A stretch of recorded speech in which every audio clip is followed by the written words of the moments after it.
Welcome to The Missadventures with Allison Mott, the show about finding your own way and finding the humor in every misstep. Don't forget to follow, subscribe, and share.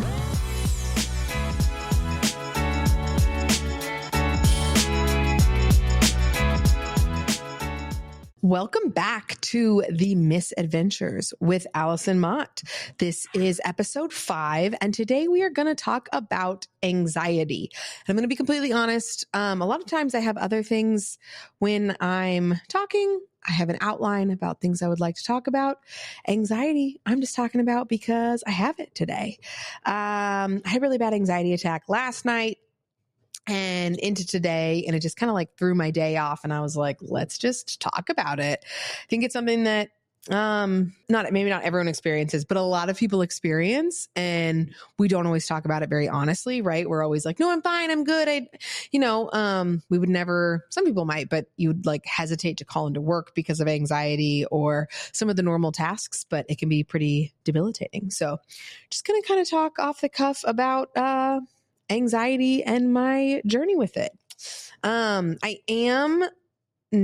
went through a really long period of time where I had this like shame associated with it, right? Like, I don't know if other people feel that way, but yes. Yeah, that you like feel shameful that you have it and you don't even want to tell the doctor. It's embarrassing. Yeah. And you don't want to tell other people, and you don't want to get medication because you should be able to, like, your body, quote unquote, to be able to regulate itself. And, there's a very like hippie mindset too, that you should be able to regulate that out through meditation or whatever. And I definitely believe in some of that, Eastern medicine, Western, I always get them mixed up, but like some of the more holistic natural practices, because I think that they have value. And so it took me a really long time to have this honest conversation with a doctor.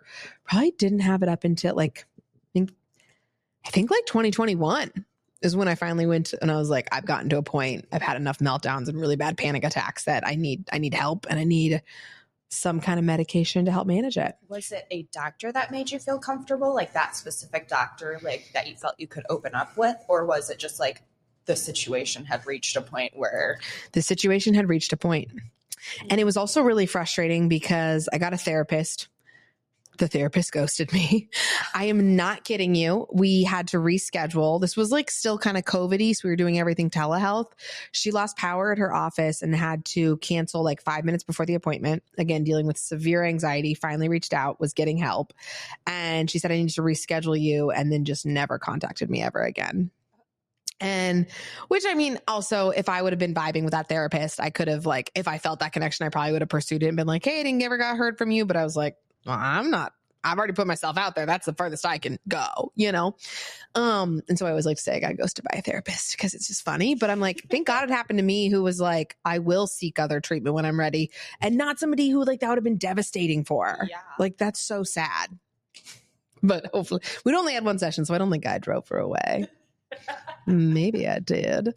But no, it actually took me probably another year after that experience to actually find a therapist. Or actually, I think I found a psychiatrist from there who kind of helped me understand what was happening. And then a therapist from there, a friend referred. So yeah. And then I've done a different kind of therapy too. Recently, EMDR or ED. No, it's EMDR. Eye movement, whatever the therapy stands for. It's kind of going through traumatic events in your life and helping process those and release some of the, I'd say like the energy that you're stuck with because of them. So talk therapy, psychiatrist, and the EMDR have all been in my repertoire in more recent years. But looking back, do you feel like anxiety has been building up and then you finally, quote, exploded? Or do you feel like looking back even at childhood, you've always had anxiety? Probably always had anxiety, right? Those times when, I think it's so interesting too, now that we have more of an open discussion about it, because somebody brought this to my attention. I was like, whoa, those like days that you didn't want to go to school, but couldn't explain to your parents why, but you weren't sick. And it's like, yeah, kids also have anxiety. And I understand that just like in the real world, it may not be an option and you just need to have a conversation with your kid about why we still have to go to school.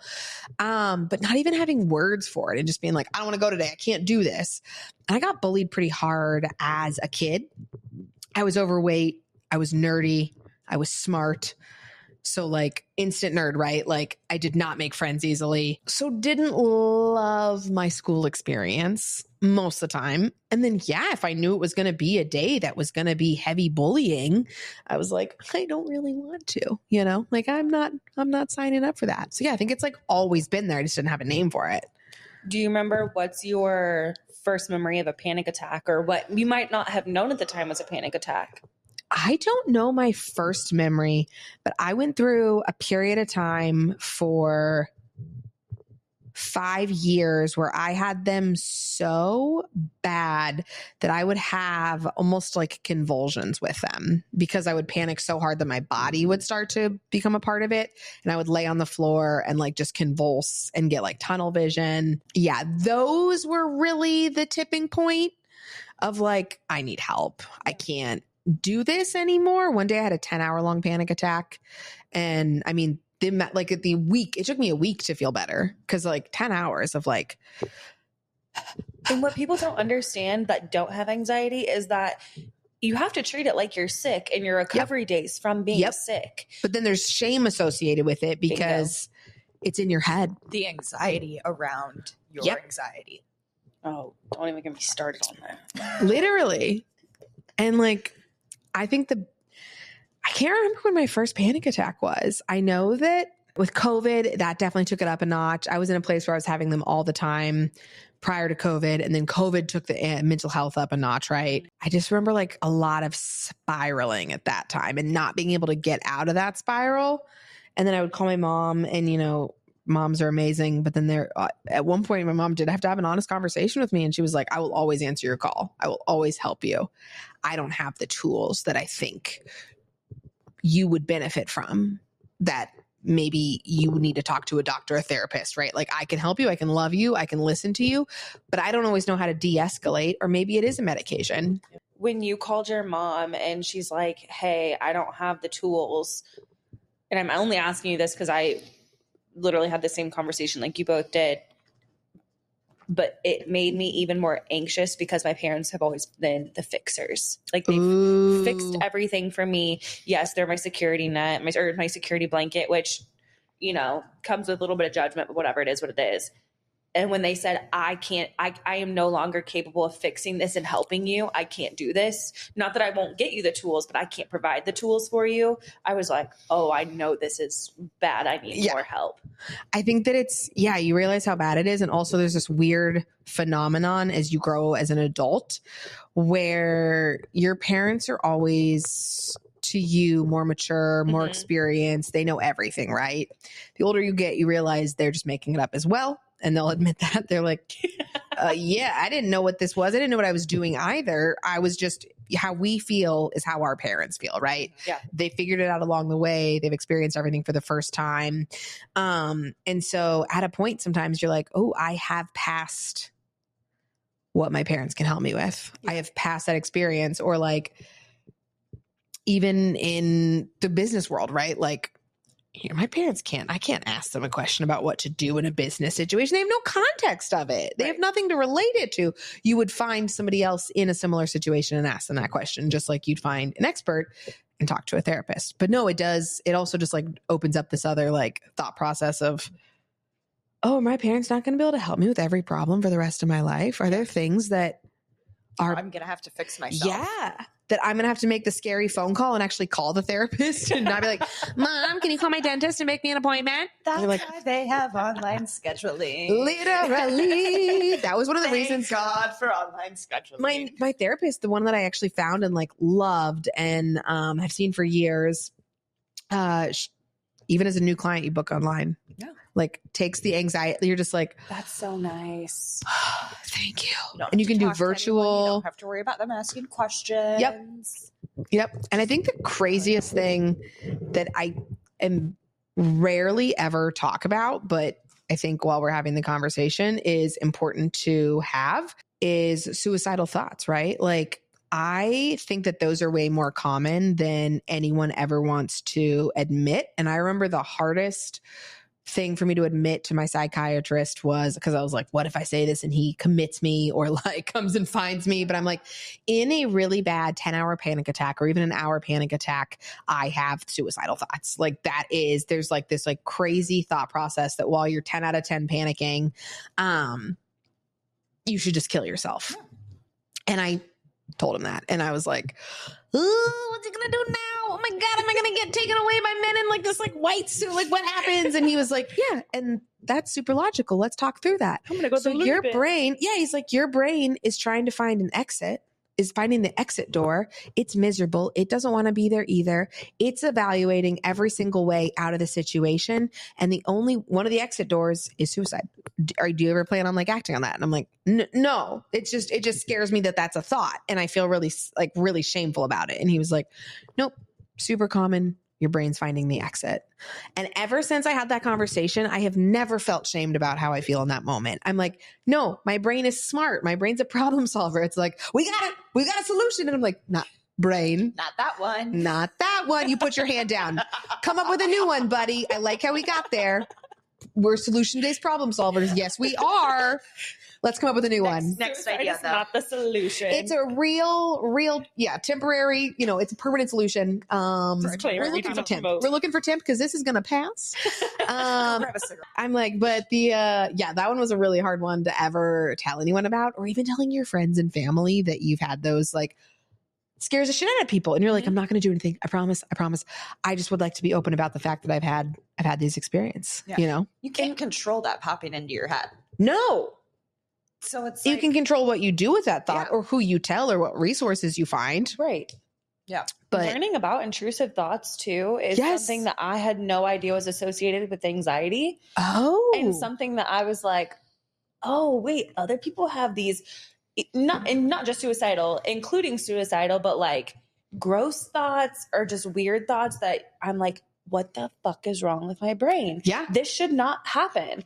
And hearing that other people deal with it too. Do you guys have intrusive thoughts? Honestly, TikTok has taught me about intrusive thoughts. I didn't know what they were. Shout out to TikTok. Shout out TikTok. And the one thing, it's so funny. I say this all the time when friends talk about themselves, but I have such a hard time applying it to myself, is like, if a friend is talking shit on themselves, I'm like, hey, stop talking about a person I love that way. Because I love that person and you're disrespecting them. And I don't like that.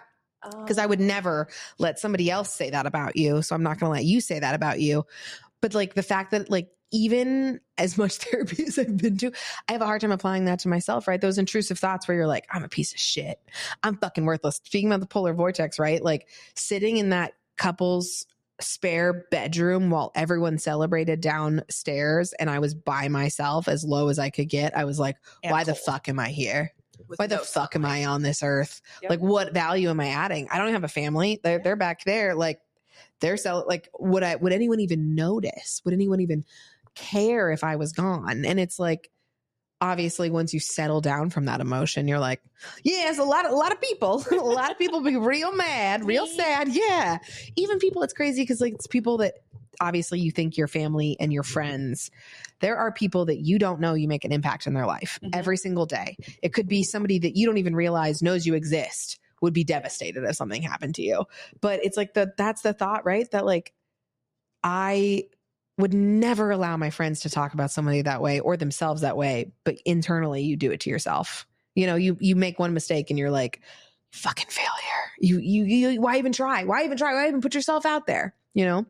It's super interesting too with social media and this podcast that I think I can say this has not launched while we were recording this, right? So like no episodes have aired. And I feel I love what we've put out. I love what we've recorded. I'm very confident in who I am at this point, but it's taken a very long time to get here. A lot of therapy, a lot of self-love, a lot of healing, so much healing. But I will have like just crazy anxiety in the shower sometimes when I realize like, what the fuck is people's reaction this is going to be? Because this is a lot of honest shit, right? Like I just said that I have suicidal thoughts sometimes. That's a crazy thing to put out to the general public. But you have to like hope that people aren't going to be like, oh, that was crazy. I don't like her. I don't want anything to do with that anything associated with me, or people are going to be like, dude, I do thank you for saying that. But it's funny because anytime I have this conversation with friends or like employees or like team members, if they're struggling, I'm so open about this stuff. I'm so open about like, hey, I'm going to leave early today. I'm going to go to therapy. Hey, I did EMDR tonight. So like, I won't be online later, because that's draining. Like, I'm very honest about it. I think that it's important for there to be people telling you about it. The craziest experience I've had is I used to have these debilitating panic attacks where, yeah, I mean, they were debilitating, 10 out of 10. Everyone was like, and so my doctor prescribed me Xanax. So, which again, took me a long time to get here because I felt like I had this prescription shame and I should be able to self-regulate and cool myself down. Well, when I get to a 10 out of a 10, nothing calms me down. Nothing. You can tell, like, I cannot regulate. I just feel like it's a volcano. The lava is coming out. You cannot put lava back in a volcano, right? Like, that's a panic attack to me. I can feel it. I can feel the lava building. I can feel it. If I can catch it before then and like distract myself, maybe. But if it goes all the way up and the lava is spewing, listen, there's nothing that I can do to self-regulate that back in, usually falling asleep hours later. So through this psychiatrist, he gave me a prescription to Xanax.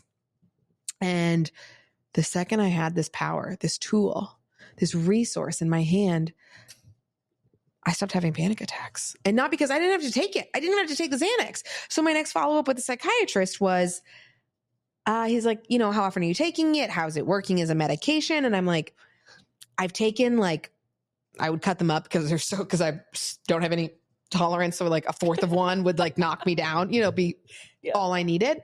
And so I had taken very, very little, like months later when we checked in, and I was like, it's the craziest thing. Just by having it in my possession, I no longer have panic attacks. He's like, you'd be surprised how common that is because your brain knows you have that exit route, right? So that exit door, it knows your brain will panic less because it knows you're in control and can bring it down. So like psychologically, you're not even going to let yourself get there because you know you can control it.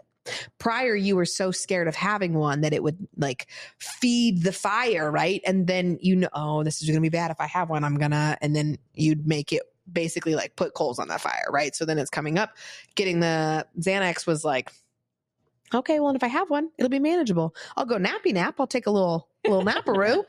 Like usually when I take it's so funny too, because I'm like, no, I don't take one when I like feel a little anxious because that shit's going to put a bitch down. Like we go sleepy sleeps but when I'm a 10 out of 10, like volcano spewing, that's what I need. Exactly. I need sleep. I need to be knocked out. I need to reset.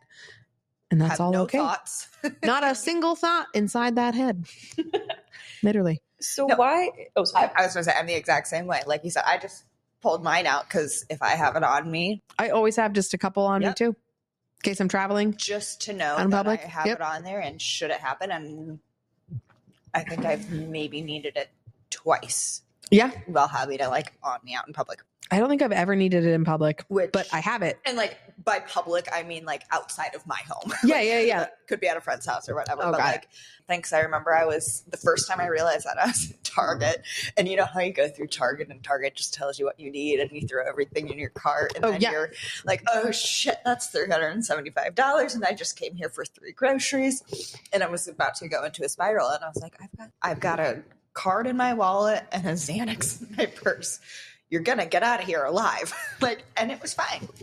Isn't it funny too that like you say, get out of here alive, and our brain will make a Target shopping trip become something like a survival in the safari desert, and you're like, or not desert, safari desert or something. Doesn't matter. But like you create this situation where you're being chased by a tiger, and you're like, I am safely in a Target with a shopping bag cart full of things I thought I needed. Like I am here safely. I'm gonna swipe my card. I'm gonna get to the car. What were you gonna say, Steph? I was going to say, so what changed the narrative for you? You said that at one point, like anxiety was very hush hush, and now you are beyond open and also being relatable to so many people. So what's the flip of the narrative for you?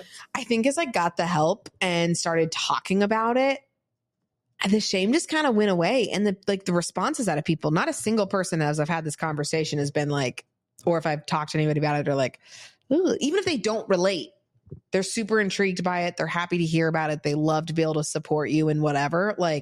And I think just getting more confident and realizing that it is a really relatable thing and other people struggle with it. And as somebody, right, who has had like anxiety so severe that like that there's ever a thought that you'd want to leave this earth, other people should hear that's normal. Other people should know that there are other people that feel that way or have those thoughts and experiences. Like, I think just even talking about it, you can save lives, right? Or save anguish. Yeah. And I'd rather overshare all day than have somebody hurt, you know, like hurt it. Yeah. So walk me through your volcano, right? Yep. You've definitely not hit the top, but you can feel it coming on. Mhm. We're not ready for a Xanax. We're not there. Okay. What are your coping mechanisms? Oh, man. You know what is so funny about the prescription conversation too is when I actually thought about it and was like, I have all this shame around like a legal doctor prescribed prescription, right? I was self-medicating with other things, right? You were having a glass of wine because you had a hard day. You were going to smoke a joint. You were doing, you know, like you're doing all of the things already that don't help. Like a glass of wine can usually trigger more anxiety, right? Because alcohol, which is actually one of the big reasons that I drink a lot of mocktails. I'm not sober. I still drink a little bit time to time, but it is a huge proponent of why I don't drink a lot or on weekdays, because that just really kills the anxiety. Like it just amplifies it. But yeah, I was already self-medicating. So, and I used to be a cigarette smoker. And that was one of the biggest anxiety reliefs I had. And I think that's when my anxiety took off in a new way, was once I quit, because I no longer had that, like, if you think about smoking a pack a day, genuinely, and the amount you're sleeping, you're smoking a cigarette every 30 to 45 minutes to smoke a pack a day. I've done the math before because I was so kind of disgusted with but that's where it comes from. And it's real. And that's okay. I smoked a pack a day for a very long time. But yeah, you're smoking a cigarette every 30 to 45 minutes to smoke a pack a day. Or if you smoke a couple at a time, you know, maybe you'll go an hour or two without one. But you're like, literally that chemical is hitting your brain every 30 to 45 minutes, calming you down, right? But then without it, so you're just like on this weird chemical dependency. So taking all of those factors out, I have to work out every single day. It's not every single day, I have rest days, but like that is something so huge to me that even I think some people kind of like laugh at me a little bit, but I love to try gyms in other cities because I want to work out every single day. So like I'll find a gym, I'll start my day that way. I'll wake up before everyone else and I'll take myself to the gym and come home by the time they're even awake. But that's so crucial to my mental health. And honestly, the best thing for me, like I love weightlifting. I love those things. I have to have cardio. That movement helps that like brain process and releases enough like serotonin and stuff to help with that. So if I'm really stressing, a lot of times it does need to be a movement activity. I either need to like hit the gym after work, but like, let's say I'm at work and I'm like, oh, that was not good. That's a bad situation. I cannot do any of the other. So I can't just go sit and watch TikToks. I will take a really long walk. I'll get outside, being outside, turning off a computer, turning off a screen. Yeah, activity and movement is my really big thing. Take a dog on a walk, you know, even just like, and then sometimes if I'm in a place that I need to distract myself, interacting with friends or family, because even just like, and I cope with humor. I can make anything funny. And sometimes I do it to my detriment, right? Like if I'm not feeling myself, I can show up with the humor and people don't know that I'm suffering inside because I'll just be funny. Yeah. And that's why I think it's also really important, because I feel like sometimes I'm hurting myself by being like the hilarious, and they're like, oh, Allison's a hoot. But yet that day was awful for me and I didn't let it show. So being more honest with them, still be funny with it and still make a joke about it. But yeah, getting out of my own head a lot of times too. But like when I'm in a panic attack or like an anxiety situation, I'm like, I know I need to get out of my head, but that's the exact thing the anxiety is telling me not to do. It's like, nope, sit here and fixate on this situation that you cannot change. You cannot do anything about. It is stressing you out. 10 out of 10. Ain't nothing you can do about it. Maybe it's something that they're like deciding and they're going to wait till tomorrow to chat, or like it's already been decided and you didn't get it. It already failed, you know? What is fixating going to do? But you have to force yourself. I will say, you know, we've spoken about my mental health during tax season this last year. And there was one day that I like I had cut myself off from everyone because I just had to work. I just had to stay focused because any other interaction was going to like throw me off my track. But I was also just in such a deep depression that I was having trouble going anywhere. What broke me was one day I went to the gym and people wanted me to be Allison, the Allison they knew, but she wasn't there. Right. And I wasn't showing up in the way that I wanted to. I wasn't showing up as myself. And I felt really shitty about that. Not because of what I was showing up for them, but because I couldn't be the person I wanted to be and the person I knew I wanted to be. And that hurt. And it just sucked. And also when people expect you to be this like light, funny person and you're like, hello. They don't even know how to respond to you, to be honest. Like, and it breaks your heart because they expect you to be your silly self. And you're like, no, I don't have it in me right now. No, you know? And so one day I like forced myself, and it's so funny because I called my mom on the way and I was like, I'm doing something crazy today. And she's like, what are you doing? I'm concerned. And I was like, I'm going to the gym. I'm taking an hour break from work. And she was like, yeah, you need to see some people. Lady. And that's not crazy. That feels real normal. And you should do that. And so I went and I like just changed everything. I saw my friends. They hadn't seen me in like a month. I kind of didn't schedule that I was going to be there. So they were excited to see me. So there was just like this authentic joy and like the hugs. And I was like, I like literally got in my car to drive home after. And I just cried the whole way. Cause I was like, oh, I've cut myself off from this. Like I didn't let myself experience joy because I was so depressed that I was going to be overwhelmed by, and yeah, sometimes I just have to get out of my own way. And it's really hard. Because the depression tells you that there is no change. There's no answer.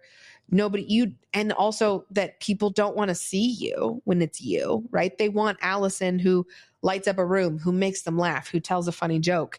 And in reality, the people that really care about you will accept you at every phase. Yeah.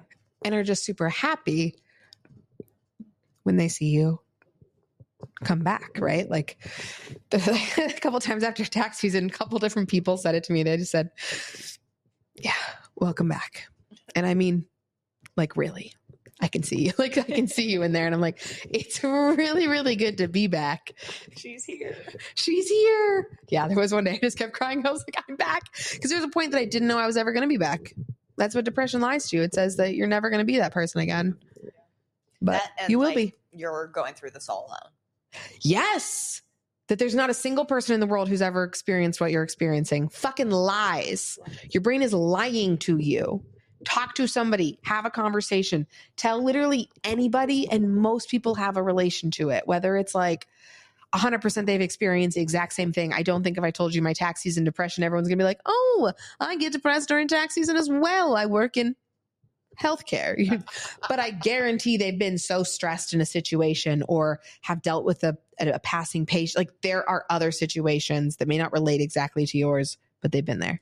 They know someone who's been there. Like, I just think this conversation is so important to have. And I think that our generations are having it. And I love that for us. Yeah. But when you do start opening up, it's amazing how many people do relate. I mean, I have more people relate that don't. Yes. And maybe it's not to every single point, but like, or maybe, you know what, even like our parents' generation too, like, I think sometimes they get jealous of the fact that we have these conversations and that we have access to the healthcare we do. Yes. Because at some point I've asked like it's hard because sometimes when your brain is telling you that they're the only one who's ever experienced this, you're not, first off, and you probably have a genetic predisposition to it. But maybe it's not in your parent. Maybe you're adopted. You don't know your biological. But maybe it was a grandparent. But we don't have that relationship. And our grandparents all my grandparents have passed years and years and years ago. But I don't know what my grandparent that was born in the 1920s experienced and never shared, because how would I know what my grandmother, who wasn't allowed to have a credit card, who couldn't live on her own, who had all these like truly mind-boggling experiences that I could never relate to, probably felt like, yeah, it probably existed then too. We just didn't talk about it. I mean, I know that it existed then too, right?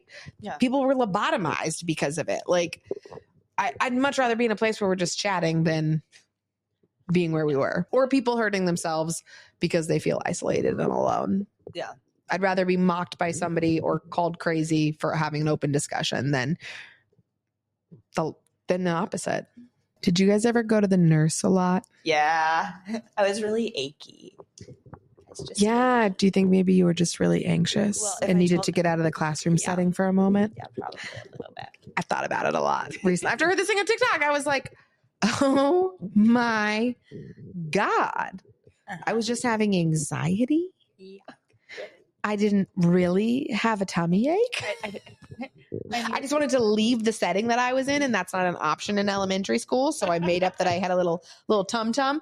And poor Connie's getting these calls from the nurse like, Allison's here again today. She's got digestive issues. She's got which, let's just be real, IBS girly over here, but the games it plays on your mind are fucking evil. They are. They genuinely are. Yeah. And I had a great weekend. Anxiety out of nowhere. Not in okay. And this is what I was trying to explain is that there's a difference for me. And one is more frustrating than the other. I have very situational anxiety, right? So I have a situation that's making me anxious and I can't control it and it's out of my hands and I'm really upset about it or just really unsure of how it could, if it's a huge decision and I have no effect over what they say, I could get really anxious about that, right? Because my life is going to change dramatically based on it. And that can give me really bad anxiety. At least in that instance, I know where it's coming from, right? I know the situation. Generalized anxiety, when you're just 10 out of 10 anxious out of nowhere, you didn't see it coming, you didn't have anything going on. Maybe you had a great weekend. And this happened to me. Today's Monday, so this happened on a Sunday night. Had a massage even on Sunday. Just like a gorgeous weekend. Paddleboarded, like all the mental health activities. Surprise, shouty. Surprise, shouty. Anxiety all night. Need medication. Then the next day, wake up, still anxious. Then it's affecting your body. It's in my joints. I can't move my hands. I'm stiff. It's in my gut. For no reason. And it's so frustrating because at least the other time you're like, I can track it and I know why I'm anxious. Right. I know how to maybe at least fix it or I feel like I'm really anxious because I need to make this phone call and I need to talk to this person about this topic. And I've been putting it off. I'm really anxious about making it. I can get through this by just go ahead and making this call and I'll get through the anxiety, right? When it's generalized, I have no steps and I'm a problem person. I'm an action person, right? I need a solution. I need to be able to take action. And even if I have a plan in place, it'll minimize my anxiety because I'm like, great, I can't do that right now because it's 2 a.m. But tomorrow I will call this person and I'll have this conversation. I will do this and I will do this. And then that brings my anxiety down. When you're just anxious for no reason, which I think is very common as well. For a person that needs action items, it's miserable. Yo, terrible. Because you also don't know how long it's going to last. Mm-hmm. Have you ever shown up to an event, say you're super anxious and it's getting worse on the way there or something, and people are trying to have a normal conversation with you? Have you ever had to just say, been honest in that moment and say, hey, I'm really anxious. I cannot make small talk right now. I am so sorry. I have. And they've responded really well in a very caring way, but I've had to do that a couple times. And I get very honest with anxiety because I think your guard just comes down and you're it's kind of like being drunk, right? You're like, hey, I hate your shoes. I got nothing to lose. And you're like, why did you say that? But you're just anxious. So you just say your truth. Uh-huh.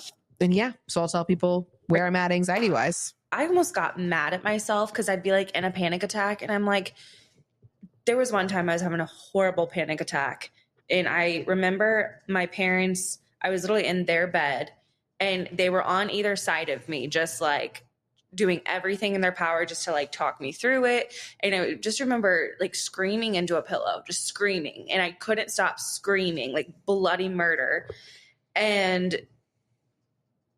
it was one of the first times that it happened. And my dad was like, I wish I could just make it stop. Just make it stop.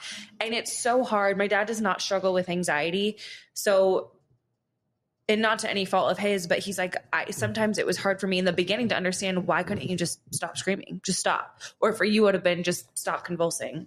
It's your body. Just make it stop. Yeah. And it's so hard sometimes people who don't struggle with it, which I know we talked about how common it is, but they don't get you don't have a choice. And how hard that must be, because I've had this conversation with my mom, because I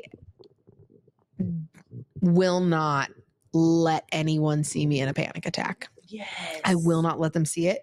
It scares me. I know it's going to scare them. And it's just this like level of vulnerability that makes me uncomfortable that they would ever see me in that state. Obviously, my mother, who gave birth to me, is a person that has seen me in every single state. So I don't know if I've been in person with her when I've had them, but she's definitely been on the phone. And the pain the next day, right? If I talk to her after I've calmed down, you can just hear the pain in her voice, because as a mom, you want to fix everything. The same as your dad, right? You want to fix everything for your baby girl. You want to fix everything for your kid, and you can't. You cannot help. You cannot do anything. You just have to sit and watch them suffer. Like, that has to be one of the worst feelings too. Did you the next day feel panic attack guilt? Because I used to get that real bad. Yeah. I mean, honestly, the conversation of my mom having with me that she didn't have the resources or the tools and would always be there for every phone call, but that I needed to seek an expert is the reason I went to therapy, right? And the reason I got medication, because I was like, yeah, that's a lot to place at somebody's feet who isn't qualified in that way, right? And not like it's unfair, because you don't mean to be unfair, but it is kind of unfair. You're asking them to fill a role that they're not qualified to fill. Yeah. And that's why I feel like a lot, I mean, back to kind of like the suicide thoughts, where it's like, yeah, it's so normal to have those, but it's like, you know, if we express that to just a friend, are they going to feel like they need to take action or something? And it's right. Like, we're going to worry about, and like this, I mean, this is definitely something that I do, is worry about the other person's reaction. Oh, 100%. 100%. And it's like, is it worth it to, like, I mean, I feel like I'm going to have to manage their emotional reaction rather, like, over my well-being, you know, like, I don't need you to worry about this. You don't need to do anything, but like, this is what's going on. And like, I don't want you to worry. Like, I've got it covered, you know, and like making sure that I don't stress them out with my stress. And it's like, for some things that's applicable, but like, also. How old are you? 25. Okay. At 36, is the only reason I ask, is because I used to feel that way. And so that's like 11 years, right, that I have in the anxiety game. Experience, put that on the resume. That pro anxiety. Hopefully you have a better head start than I did, because I don't think I started taking my anxiety seriously until I was around that age. Honestly, I didn't get medicated till my early 30s. So what I've learned in those 11 years is I was so worried about the exact same thing. But even on the way here today, I told you guys I was going to be a little bit late because I needed to come down from an anxiety attack, right? And I knew that, like, I made sure I said I was okay, but I also wasn't overly concerned with how you guys were going to react. I knew that you guys I trust you as people. I know that you probably experience those things, and you weren't going to be like, oh my God, call 911, we have to cancel today. You're like, okay, you're good. Time. Yeah. And then let's say I didn't tell you guys and I was like, I'm so sorry, I'm like running late. I just like, you might be frustrated. Like, oh, okay, well, we've been ready for 20 minutes. Where is she? And it's like, no, I definitely was very, very nervous to tell people in my 20s. And I think I've just gotten to a place of comfort, and everyone's reaction. I don't think I've ever had anyone negatively react or minimize or tell me that it didn't matter, you know, but I also don't show up to business meetings or anything and be like, listen, I'm sorry, I didn't do your tax return. I had anxiety for the last 2 weeks. And they'd be like, what? So I don't do that. Right. But like in situations where I trust people and I know the people, I also feel like I have like if there are some clients that I think I could just be like, hey, I know you hired me for a consulting hour, but having a bad panic attack. Could we reschedule? And I bet 90% of those people would do so without a single thought. Yep. And would say 1,000% what works for you. Never had to do that. And hopefully I never will. But I think they'd rather, especially if they're paying for your time. Yeah. Rather have it when you're mentally okay. It'd be the same as like, hey, I'm vomiting every 5 minutes. I have to reschedule. Nobody would ever say, no, you can't. Yes. Take this call while you vomit.